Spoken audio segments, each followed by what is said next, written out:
નમસ્કાર, હું છું માર્ગી. આપની સાથે હેડલાઇન્સમાં જોઈએ કેટલાક મહત્વના સમાચાર. સંયુક્ત રાષ્ટ્ર સુરક્ષા પરિષદમાં ભારતના કાયમી પ્રતિનિધિ હરીશ પુરીએ કહ્યું કે પાકિસ્તાન એવો દેશ છે જે નાગરિકો અને આતંકવાદીઓમાં ફરક નથી કરતો. તાજેતરમાં પાકિસ્તાની સેનાના હુમલામાં 20 લોકો માર્યા ગયા અને 80 લોકો ઘાયલ થયા. ભારત દાયકાઓથી પાકિસ્તાન પ્રેરિત આતંકવાદનો સામનો કરી રહ્યું છે, જેનો ભોગ નાગરિકો બન્યા છે. આવી ચર્ચામાં તેની ભાગીદારી પણ આંતરરાષ્ટ્રીય સમુદાયનું અપમાન અને દંભ છે. ડિફેન્સ એરિયાની સુરક્ષાને ધ્યાનમાં રાખીને ભારત સરકારે ફ્લાઇટ્સ ટેક ઓફ અને લેન્ડિંગના સમય દરમિયાન બારીઓ બંધ રાખવાનો આદેશ આપ્યો છે. આ નિયમ દેશના તે 4 સંરક્ષણ એરપોર્ટ પર લાગુ થશે જેનો ઉપયોગ કમર્શિયલ ફ્લાઇટ્સ માટે થાય છે, જેમાં અમૃતસર, જમ્મુ, શ્રીનગર અને જેસલમેર એરપોર્ટનો સમાવેશ થાય છે. આદેશ મુજબ મુસાફરોના ફોટોગ્રાફ્સ લેવા અને વિડીયો બનાવવા ઉપર પણ પ્રતિબંધ રહેશે. આતંકવાદ સામેની ભારતની લડાઈને જર્મનીએ સંપૂર્ણ સમર્થન આપ્યું છે. ભારતીય વિદેશ મંત્રી જયશંકર સાથેની મુલાકાતમાં જર્મન વિદેશ મંત્રી જોહાન વેડફુલે કહ્યું કે ભારતને આતંકવાદ સામે આત્મરક્ષાનો સંપૂર્ણ અધિકાર છે. 22 એપ્રિલના રોજ થયેલા ક્રૂર હુમલાથી અમે આઘાત પામ્યા છીએ. જયશંકરે કહ્યું કે જર્મનીએ ભારતના આત્મરક્ષાના અધિકારને સમજ્યા. અમે તેની પ્રશંસા કરીએ છીએ. બોલિવૂડ જગતમાંથી દુઃખદ સમાચાર આવ્યા છે. જાણીતા અભિનેતા મુકુલ દેવે 53 વર્ષની ઉંમરે દુનિયાને અલવિદા કહી દીધું છે. મુકુલ બોલિવૂડમાં સલમાન ખાન, સંજય દત્ત અને શાહિદ કપૂર સાથે ફિલ્મ્સમાં કામ કરી ચૂકેલા છે. તેઓ છેલ્લા કેટલાક સમયથી બીમારી સામે ઝઝૂમી રહ્યા હતા. સન ઓફ સરદાર, આર રાજકુમાર અને જય હો જેવી ઘણી ફિલ્મ્સમાં તેઓ જોવા મળ્યા છે. ગુજરાત એટીએસે કચ્છ બોર્ડરથી મલ્ટીપર્પઝ હેલ્થ વર્કર સહદેવસિંહ ગોહિલની જાસૂસીની શંકામાં ધરપકડ કરી છે. તેણે પાકિસ્તાનના પીઆઈઓ આદિત્ય ભારદ્વાજને બીએસએફ અને નેવીની સંવેદનશીલ વિસ્તારની માહિતી આપી હતી. આરોપીને પાકિસ્તાની એજન્ટ તરફથી ₹40,000 મળ્યા હતા. તે જૂન-જુલાઈ 2023થી સંપર્કમાં આવ્યા હતા. ગુનાની પુષ્ટિ માટે તેનો ફોન FSL મોકલાયો છે અને ડિલીટ કરેલા વિડીયો રિકવર કરવાનો પ્રયાસ થઈ રહ્યો છે. થરાદના શિવનગર સોસાયટી વિસ્તારમાં છેલ્લા 1 મહિનાથી ગટરના પાણી ઉભરાવાની ગંભીર સમસ્યા સર્જાઈ છે. ગૌતમભાઈ નામના એક રહીશના ઘર પાસે આવેલી મોટા ચેમ્બરમાંથી સતત ગટરનું પાણી ઉભરાઈ રહ્યું છે. ગટરના દૂષિત પાણીને કારણે આ વિસ્તારમાં તીવ્ર દુર્ગંધ ફેલાઈ રહી છે. લોકોને ત્યાંથી પસાર થવામાં પણ મુશ્કેલી પડી રહી છે. રહીશો નાક પર રૂમાલ રાખીને ચાલવા મજબૂર બન્યા છે. સ્થાનિક રહીશોએ આ સમસ્યા અંગે નગરપાલિકામાં વારંવાર રજૂઆત કરી છે, પરંતુ કોઈ જ કાર્યવાહી ન થતાં હવે લોકોએ પરિસ્થિતિનો વિડીયો બનાવીને સોશિયલ મીડિયા પર વાયરલ કર્યો છે. ગુજરાતમાં ફરીથી કોરોનાના કેસીસ વધતા ચિંતા વધી છે. ભાવનગરમાં 2 નવા કોરોના કેસ નોંધાયા છે, જેમાં એક સિહોર પંથકની સગર્ભા મહિલા અને બીજા શહેરના વિજયરાજનગરમાં રહેતા આધેડનો સમાવેશ થાય છે. સગર્ભાને હોસ્પિટલમાં અને આધેડને હોમ આઇસોલેશનમાં રાખવામાં આવ્યા છે. રાજ્યમાં અમદાવાદ, રાજકોટ, નડિયાદ, મહેસાણા અને જૂનાગઢમાંથી પણ નવા કેસીસ સામે આવી રહ્યા છે, જેથી સરકાર હવે એલર્ટ મોડ પર આવી ગઈ છે. ગીર સોમનાથના વેરાવળ દરિયામાં ભારે કરંટ જોવા મળતા તંત્ર સતર્ક બન્યું છે. વાવાઝોડાની અસર શરૂ થઈ ગઈ છે અને તંત્રે માછીમારોને દરિયામાં ન જવાની સૂચના આપી છે. હજી પણ અંદાજે 100 બોટ દરિયામાં હોવાનું જાણવા મળ્યું છે. તમામને સુરક્ષિત કાંઠે લાવવાના પ્રયાસો ચાલુ છે. બીજી તરફ સુરતમાં પણ દરિયામાં 3 ફૂટ ઊંચા મોજા ઉછળતા વાવાઝોડાની અસર સ્પષ્ટ થઈ રહી છે અને ભારે વરસાદની આગાહી પણ આપવામાં આવી છે.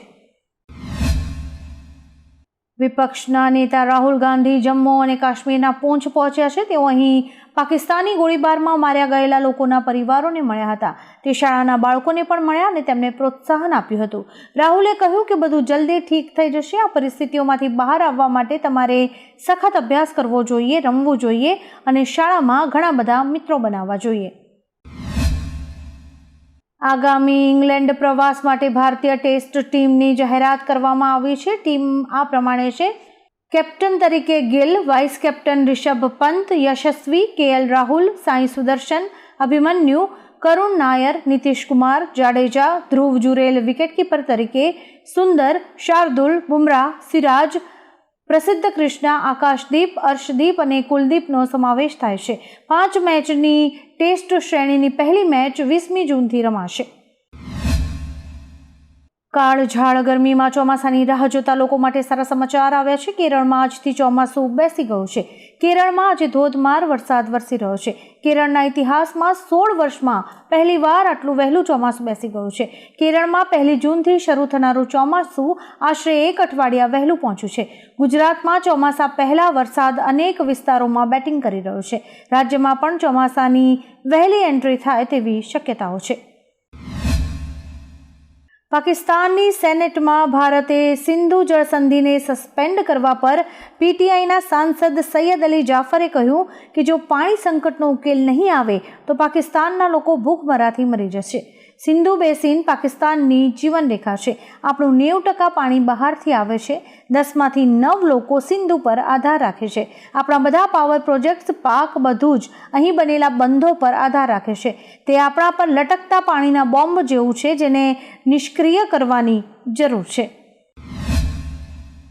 અમરેલી જિલ્લામાં શુક્રવારે આવેલા મિની વાવાઝોડાએ કહેર મચાવ્યો હતો. જિલ્લાના અનેક વિસ્તારોમાં અંધારપટ છવાયો હતો.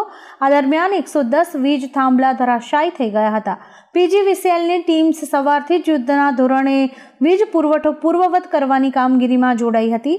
નાના ભંડારિયા, વડેરા, માંગવાપાડ અને કુંકાવાવ રોડ પરના ગામોમાં વધુ વરસાદને કારણે અનેક વૃક્ષો હાઈવે પર પડી ગયા હતા.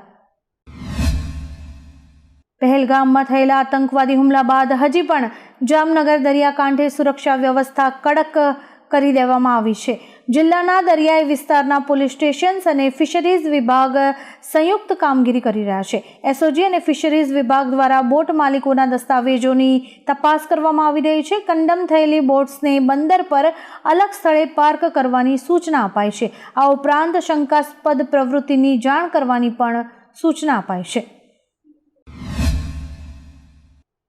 ગીર સોમનાથમાં ભારે પવન ફૂંકાતા સોમનાથ રેલવે સ્ટેશનની સોલાર પેનલ્સ ઉડી ગઈ છે. પ્રભાસ પાટણમાં રેલવે સ્ટેશનની સોલાર પેનલ્સ પણ ઉખડી ગઈ છે.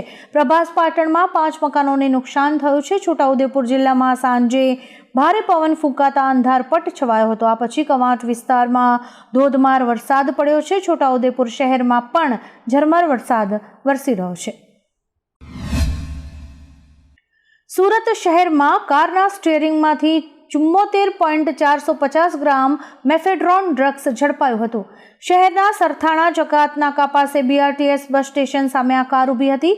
ક્રાઇમ બ્રાન્ચને મળેલી ચોક્કસ બાતમીના આધારે બનાવેલી અલગ અલગ ટીમ્સે વોચ ગોઠવી હતી. બાતમી મજબૂત હોવાથી તપાસ દરમિયાન એક શંકાસ્પદ કારને રોકવામાં આવી હતી, જ્યાંથી સ્ટીયરિંગમાંથી આ ડ્રગ્સ મળ્યું હતું. આ ડ્રગ્સની અંદાજિત બજાર કિંમત 7,44,500 જેવી છે. અત્યારે રાજ્યમાં વરસાદ વચ્ચે અંબાલાલ પટેલે નવી આગાહી કરી છે. તે મુજબ 6 જૂન સુધી ગુજરાતમાં વરસાદ રહી શકે છે. છાપરા ઉડી જાય તેવા પવનો પણ ફૂંકાઈ શકે છે. આજથી 27મી મે સુધી ગુજરાતના ઘણા વિસ્તારોમાં આંધી વંટોળ આવી શકે છે અને સાથે વરસાદ પણ પડી શકે છે. દક્ષિણ ગુજરાત, સૌરાષ્ટ્ર, કચ્છ અને મધ્ય ગુજરાતમાં વરસાદ પડશે. આમ ગુજરાતમાં ચોમાસું વહેલું આવી શકે છે. હેરાફેરી 3 છોડ્યા બાદ અક્ષય કુમારે પરેશ રાવલને કાનૂની નોટિસ મોકલી છે. હવે પરેશે શૂટિંગ માટે અગાઉથી આપેલા ₹11,15,000 વ્યાજ સાથે પરત કર્યા છે. ટર્મ શીટ મુજબ પરેશને સાઇનિંગ રકમ તરીકે ₹11,00,000 અપાયા હતા. તેમની કુલ ફી ₹15 કરોડ નક્કી કરાઈ હતી. ટર્મ શીટમાં બાકીના ₹14.89 કરોડ ફિલ્મ રિલીઝ થયાના 1 મહિના પછી જ ચૂકવવામાં આવશે અને પરેશને આ શરત સામે વાંધો હતો, જેના કારણે તેમણે આ ફિલ્મ છોડી દીધી હતી.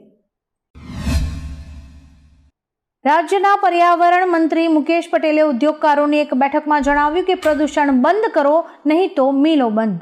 ઉદ્યોગકારો પોતાના ઉદ્યોગોમાંથી નીકળતા કેમિકલયુક્ત દૂષિત પાણી સીધા ગટરમાં છોડી દેતા નદી નાળાઓ દૂષિત થઈ રહ્યા છે. કીમ નદીમાં છાશવારે આવા દૂષિત પાણી ઠાલવવાની ઘટના બનતી રહે છે. ઓલપાડના સાયણ આશિત આજુબાજુના વિસ્તારોમાં પણ નાના મોટા 1500થી 200 ઔદ્યોગિક એકમો ઘણા ઓછા સમયમાં સ્થાયી થયા છે અને તેના કારણે પ્રદૂષણ પણ વધ્યું છે. ભારત સહિત વિશ્વભરમાં સોશિયલ મીડિયા પ્લેટફોર્મ એક્સ આજે સાંજે અચાનક ડાઉન થઈ ગયું હતું, જેના કારણે લાખો યુઝર્સ પ્રભાવિત થયા છે. યુઝર્સને તેમની ફીડ્સ એક્સેસ કરવામાં મુશ્કેલી પડી રહી હતી. ઘણા લોકોને પોસ્ટ શેર કરવામાં અથવા નવી ટ્વીટ પોસ્ટ કરવામાં પણ મુશ્કેલી થઈ રહી છે. ઝારખંડના સરાયકેલા ખરસાવન જિલ્લામાં ટાટા સ્ટીલના મેનેજર કૃષ્ણકુમારે તેમના પત્ની અને 2 પુત્રીઓ સાથે તેમના ઘરમાં જ ગળે ફાંસી લગાવીને આત્મહત્યા કરી લીધી છે. 40 વર્ષીય કૃષ્ણકુમારે આત્મહત્યા કરવાની જાણ થતાં પડોશીઓએ પોલીસને જાણ કરી હતી. શુક્રવારે સાંજે દરવાજો તોડીને 4 લોકોના મૃતદેહ બહાર કઢાયા હતા. બનાસકાંઠાની માવસરી બોર્ડર પર પાકિસ્તાની ઘૂસણખોરને બીએસએફ જવાન દ્વારા ફાયરિંગ કરીને મોતને ઘાટ ઉતારી દેવાયો છે. ભારત પાકિસ્તાન સરહદ પર માવસરી બોર્ડર નજીક અજાણ્યો પાકિસ્તાની ઘૂસણખોર છેક ફેન્સિંગ સુધી આવી ગયો હતો. બીએસએફના જવાનો દ્વારા અનેક ચેતવણી આપવા છતાં ઘૂસણખોર પાછો ન ફરતા તેમણે છાતી પાસે રાઇફલથી ગોળી ધરબી હતી અને એક જ ગોળીમાં તે મૃત્યુ પામ્યો હતો. આમ બીએસએફના જવાનોએ પાકિસ્તાન તરફથી ઘૂસણખોરીના પ્રયાસને નિષ્ફળ બનાવ્યો છે. આવા જ કેટલાક રસપ્રદ સમાચારો નિહાળવા માટે અમારી યુટ્યુબ ચેનલને લાઇક, શેર અને સબસ્ક્રાઇબ કરો અને જોતા રહો હેડલાઇન્સ.